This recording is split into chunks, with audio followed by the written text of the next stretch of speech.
yesterday, Kenyans began a national conversation about the country we intend to build beyond Vision 2030. Not the next budget, not the next election, not even the next administration, but the Kenya we want to become across the decades ahead, a prosperous, self-reliant, and capable of guaranteeing every citizen a life of dignity. That conversation must include security. What must Kenya protect if the future we seek to build is to be possible?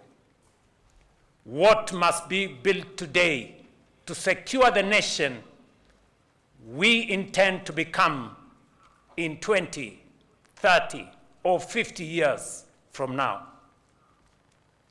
Security and development are not competing priorities.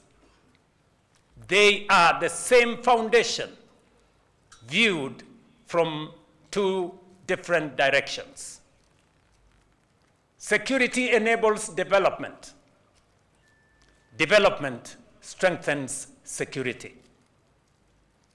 The Constitution is clear on your mandate. Defend our sovereignty and territorial integrity. Support other authorities in emergencies and disasters. And with the approval of the National Assembly, restore peace where instability threatens the nation. Every one of these responsibilities is exercised under the Constitution and within the law.